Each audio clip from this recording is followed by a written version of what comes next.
Oh, hello again. Don't mind me. I'm just sitting here digesting the good feed from tonight.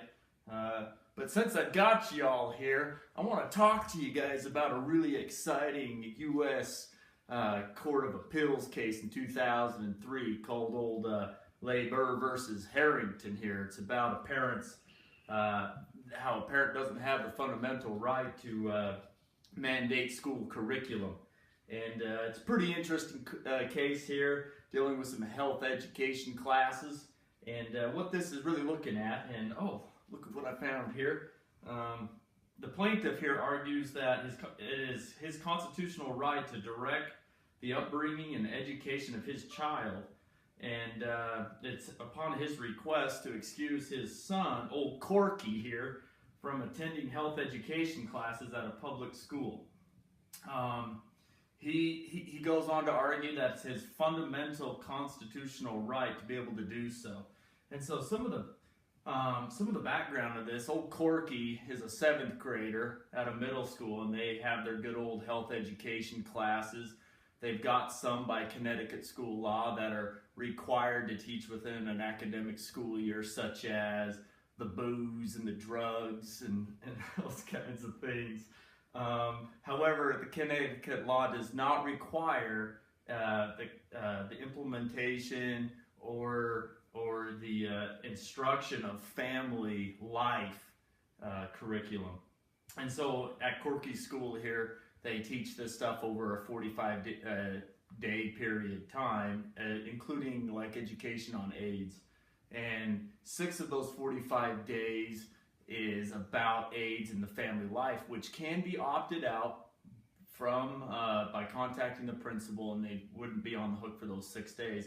But the 39 other days, they are required to be there. The plaintiff here, he didn't like that too much, so he continued through the appeals process, where they ended up looking at, is it a fundamental right? Which really comes down to, is this something that is deeply rooted in our nation's history and tradition, and is it a concept of ordered liberty?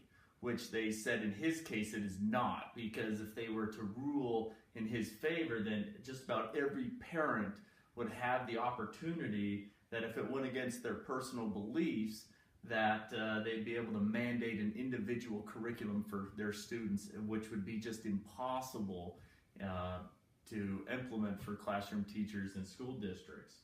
And so they struck him down, and which was interesting about this chat was they compared it, they talked about the Yoder case and how the Yoder case was a more community, the community's way of life was at stake with some of what's going on there, where they ruled with this one that if Corky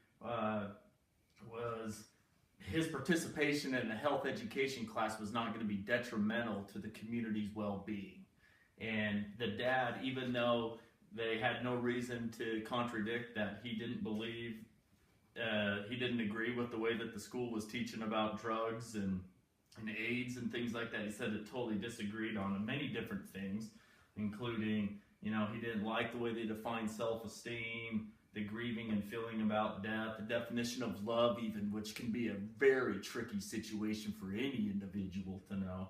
And, discussions about the negative consequences using drugs, marijuana, and alcohol.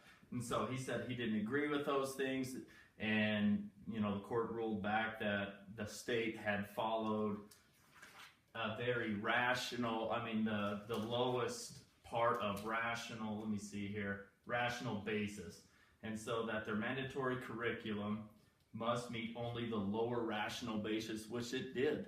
And old Corky was able to hold on to his F grade, and I don't believe the attorney fees were paid back on that one either. But that's kind of a pretty interesting one that set forth why, parents can't say, well, this is the curriculum my kid gets to have and what my kid gets to have, and vice versa. And, and just thought you would like to know that, and I'm going to get back to my digestion period. Thank you.